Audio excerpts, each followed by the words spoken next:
Welcome to our session on artificial intelligence and how it will affect your practice. Obviously, one of the most common discussion points in our specialty today, and generally in society as well. It's a topic area that you see really everywhere. We have a great lineup of speakers for you today, all of whom will discuss different aspects of this. And the interesting thing, from my vantage point, is that the amount of expertise that we have as a specialty, as a society, continues to grow. And that's a real positive for us moving into the future. This is obviously a really important area. And even when you think of, kind of large nation, realpolitik, if you ever read any of that literature, much of what they predict will determine the future of the world will be who can master and utilize artificial intelligence to a greater and better capacity. So welcome everyone, great to have everybody here today. We can pull up some of my slides if that's okay. I'm the first speaker, so I'll get started. And then we have Scott Meyer, Steve Glassman, Rahed Ali, Ron Lehman, and Jack Knightley. Great, so I'll talk to you about some of the positive and negative impacts that we see related to artificial intelligence. My disclosures, none of which are relevant to the discussion today.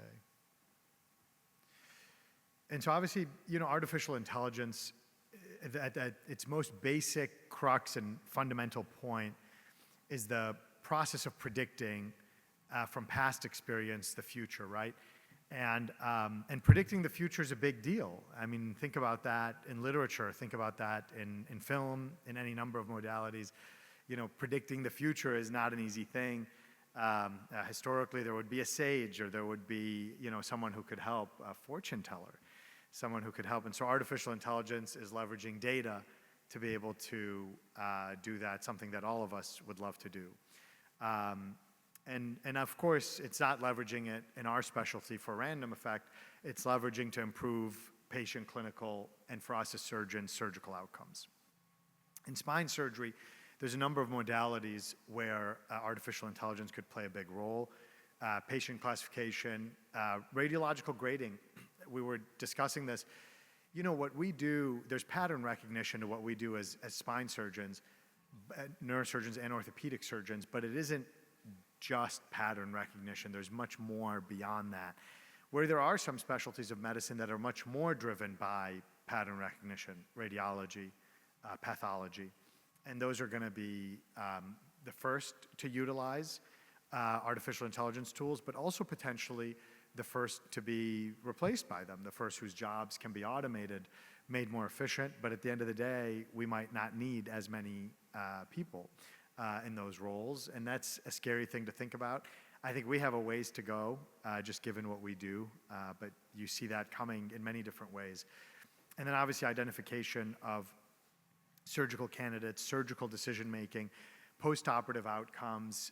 There isn't a single surgeon in this room who enjoys complications, right? It's the bane of every surgeon's existence.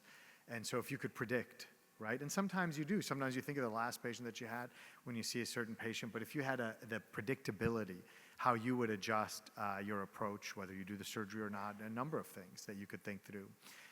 Discharge disposition, resource utilization, automation of repetitive tasks, and automation of even scheduling, which we'll get into in a little bit. There's been a number of papers out there. This was a paper that we had participated in from the Quality Outcomes database of 608 patients, finding clusters of those with high disease burden versus intermediate disease burden, and finding that those with high disease burden are less satisfied, lower quality of life index, more disability, more pain, more leg pain, and that there's a magnitude of improvement that also is differential depending on how patients come in. This is a paper on radiological grading, looking at external validation using SpineNet for grading MRIs, looking at 4,410 MRIs, and the gradings were compared to those of an expert radiologist. And there was slight to substantial agreement between that, and then moderate agreement when all levels were considered. But certainly at the level of the spondylolisthesis, there was strong agreement. And we don't have that, people want perfection out of the machines, of course, but think about it in your practice, how often you see a radiology read that you disagree with, and you might call the radiologist and have that discussion. And so it's not, even two physicians may not have full agreement on the same set of images. Famously in spine, if you ask, 4 spine surgeons, you'll get 5 opinions. And so there is not going to be full agreement on every single modality of images. And then obviously optimal surgical candidates, a bit of a holy grail in medicine. Who do you operate on, who do you not operate on? A total of 608 patients in this case, looking at BMI thresholds, finding that 37.5 was associated with more improved outcomes and significantly greater satisfaction. So surgical decision-making, in this case, looking at lumbar spine surgery, a total of 483 patients, looking at imaging, clinical features, predicting progression to surgery, and the use of AI in preoperative referral patterns and patient assessment in terms of who's going to need surgery and who's not going to need surgery. And then you can see here a study of 4,689 patients looking at predicting post-op return to work, which is important for the patient, also important to payers. If you have any payer agreements in your practice, this is a really critical modality for them. And finding that 82.2% of patients return to work at 3 months post-operatively. You can see here a nomogram that went on to predict return to work with good validity, identifying at-risk patients and pre-op expectations so that you can discuss that more substantially with your patients and better predict which patients will return to work, which patients will not be able to return to work. And then discharge disposition, in this case, looking at 59,145 patients and discharge to a non-home facility versus unplanned readmissions, predictive hierarchical clustering, looking at the performance of this. And then we evaluated 7 machine learning algorithms which showed excellent discrimination for predicting non-home discharge. So you could preoperatively identify and tell the patient, you've been predicted as someone who's likely to need rehab, and that's a good discussion to have preoperatively. And then obviously resource utilization. This is a New York State Department of Health database, and found high reliability to predicting inpatient payments, length of stay, discharge disposition, and then significantly more financial risk in the flat bundled payment models. If you're in a practice that utilizes some amount of bundled payments, you understand that these analyses become really critical for you because you're accepting a bundle on a patient population. So you might have to understand both at the individual level the risk, but also of the population that you've accepted the risk. There's some entire states that have gone towards this model. So in my group, we've looked at automating repetitive tasks. And I'm fortunate to have a large research group that I work with, which will be moving with me to Chicago, and I'm fortunate to have that. And so there's some tasks that we have that are frankly very time consuming. And I'll give you an example. We generate quarterly reports for various MPA sites. And those reports took 2 full-time research fellows, all of whom have MDs, 2 full-time physicians, for 3 days.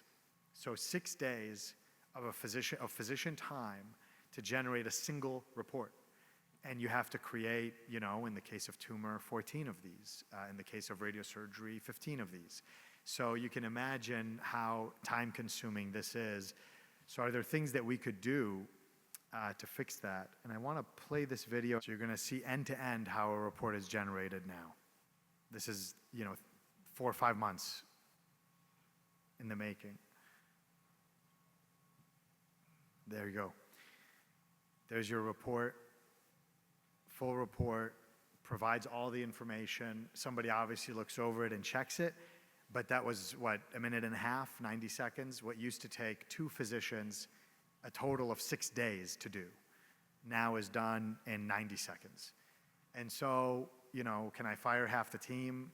Luckily, that's not going to be the direction that we go, but there's other tasks that they could do, right? There's other important tasks that they could deliver and that they could perform that don't require two physicians' time to produce that kind of report anymore. Automation of OR scheduling. One of my team members doing his master's, Dr. Nathani, who some of you may have met, had this idea, and I thought, I don't really want to lose control of my OR schedule, but as this project has proceeded, we've learned more and more and gotten to see more and more that in fact, when you take the OR schedule, you know, even in a busy clinical practice like ours, and you take the human way of doing it, which today is essentially first come, first serve with block time, and you add it into what we built, which was an AI algorithm, we saved OR time. We built certain parameters that don't exist in our practice. For example, we said each room can only do a cranial or a spine room. That's not really how we practice. A lot of our rooms will do a cranial in the morning, a spine in the afternoon. But we also said no case will go beyond 5:30, which is definitely not how we practice. Many of our cases go well past 5:30 p.m. But even when we did that and we took the same number of cases, what we found was we saved 2 full days of ORs at the end. We had 2 ORs on 2 days and just 14 days of ORs that were completely unused. And we did that, and so the algorithm, in fact, was better at scheduling cases than we were, even when we assigned surgeons and did all of those appropriate assignments. So this is a real opportunity to save OR time, to save money, to leverage a resource. You know, hospitals always have their eyes on ORs, and they always come up to you with ideas. Oh, why don't we do nighttime surgery? Well, nobody wants that. Why don't we have you come in on Saturday? Great idea. So you always have to fight back against that. But here's a way to leverage it: Monday to Friday, 8 to 5, right? And so, you know, something that all of us can accept. There's obviously a lot of challenges and ethical issues. Jack's going to talk to us about that a little bit later. And so there's a lot of things, you know, as it relates to mitigating bias. These data sets are biased, which is, you know, the input and the output, obviously. There's legal challenges. I will show you something that happened to me as we wind down here. And this is, you know, this is a video that was made of me endorsing this back pain device that I never endorsed, never even had heard of. You know, I'll show you the video and then I'll give you a brief commentary about it afterwards. Back pain and sciatica for less than half the cost of your next chiropractor appointment. Hello, I'm Dr. Mohammed Bydon, a neurosurgeon at Mayo Clinic. If you've ever struggled with sciatica or lower back pain, then you'll understand how awful it is to feel like you can't do anything because you're in pain all the time. In partnership with top chiropractors and spinal health experts, we've designed Elysium as a versatile back brace to address not only Elysium in my back life. pain and sciatica, but also to promote proper posture and comprehensive spinal care. Elysium harnesses the innovative SpineSync system, a technology specifically developed for profound spinal healing and lasting relief. As someone who's spent years studying the spine, I can assure you that Elysium's approach is revolutionary. It's designed to target the very mechanics of disc degeneration. I do not endorse this product. I've never heard of this product. They made this video about me. They just took B-roll that's available publicly. And frankly, it was really well done. If you heard it, you would think that I endorse this product. In fact, the way I found out about this video is a friend of mine saw it on social media and sent it to me and said, "Congratulations, can I get a discount?" And so, you know, I looked it up. First, it was like $9. So I said, "It's $9. What am I going to do, make it $6 for you?" You know, so no, you can't get a discount. But also, you know, I think at the end, I even offer, like on the website, I was offering a money-back guarantee, which I thought, gosh, you know, if 1 million people spend $9 on this thing, I'm going to owe a lot of money to all these disappointed customers. But this is the downside of AI. And you could see this happening to anyone. Videos that anybody would believe are yours. Statements are yours, and that in fact are not, right? And that's also another element of misinformation that will be increasingly coming about. So thanks to everyone. We're going to have a great session today discussing AI, what it means for the future of our practice and the future of our hospitals, and really, you know, appreciate everybody's time.